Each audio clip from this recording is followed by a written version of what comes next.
Free market capitalism is a false religion.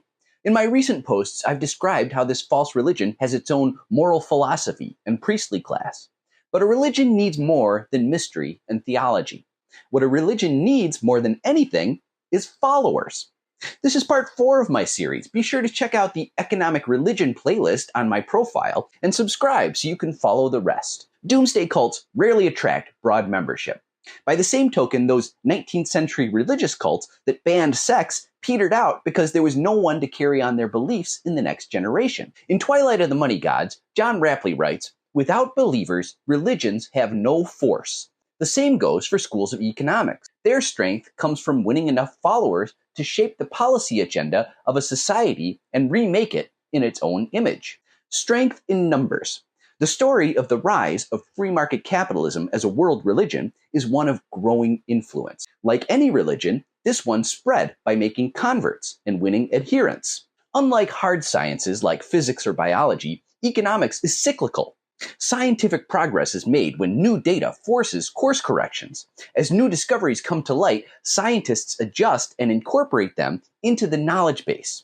Free market economics does not work like that. Notes Rapley, "A given doctrine can rise, fall, then later rise again. Much as happens with preachers who gather a congregation. A school rises by building a following among both politicians and the wider public." Laissez-faire economics, for example, had been the gold standard for decades leading up to the Great Depression. This economic philosophy of little or no government intervention in the economy, combined with tax cuts, would be very recognizable today because it was the Platonic ideal that the neoclassical and neoliberal economists wanted to return to. Ultra-wealthy banker Andrew Mellon was in charge of maintaining this dogma throughout the Roaring '20s. This hands-off approach was seen as part of the reason for the incredible rise of the American stock market during that period, which inspired one congressman to hail Mellon as the greatest Secretary of the Treasury since Alexander Hamilton. But Mellon was completely unequipped to deal with a crisis like the Great Depression. After the stock market collapsed in 1929, with unemployment surging past 20%, Mellon still didn't think the government should lift a finger to help anyone. His answer, according to Herbert Hoover's memoir, was to liquidate labor, liquidate stocks, liquidate the farmers, liquidate real estate, purge the rottenness out of the system. High cost of living and high living will come down. Enterprising people will pick up the wrecks from the less competent people.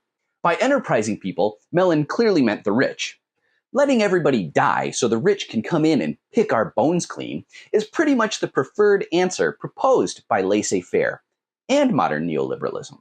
Enter John Maynard Keynes. Lord Keynes was a wealthy British aristocrat who studied at Eton and Cambridge. Keynes ran with a highfalutin clique called the Bloomsbury set that included Virginia Woolf and E.M. Forster. Keynes was also the economist who saved capitalism after the Great Depression.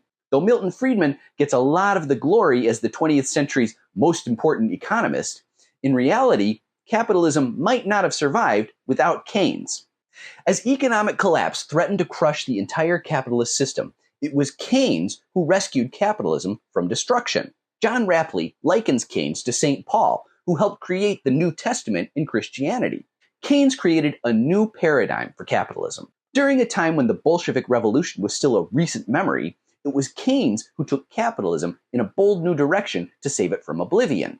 Keynes realized that laissez-faire's hands-off approach, simply liquidating everything, wasn't a solution. He knew that if capitalism was going to survive, it would be necessary to take action. The way he saw it was this. During times of crisis, a capitalist economy's biggest problem was lack of demand. As people lost their jobs, nobody had any money to spend, so factories and shops sat empty.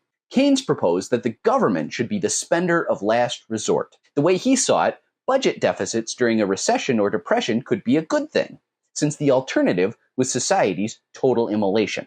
As the only institution capable of printing money in a crisis, it was the government's job to prime the pump by blasting cash into the economy so people could spend it and bring demand back. During the Depression, governments had their backs against the wall. Politicians were desperate to try anything, so they glommed onto Keynes's ideas to get through the worst of it. And it worked. Keynesian policies were adopted first in the United States and Britain. It was these policies that inspired the Works Progress Administration and other hugely popular New Deal programs to help get the US through the darkest days of the Great Depression. It was military Keynesianism that finally delivered the knockout punch to the Depression in World War II.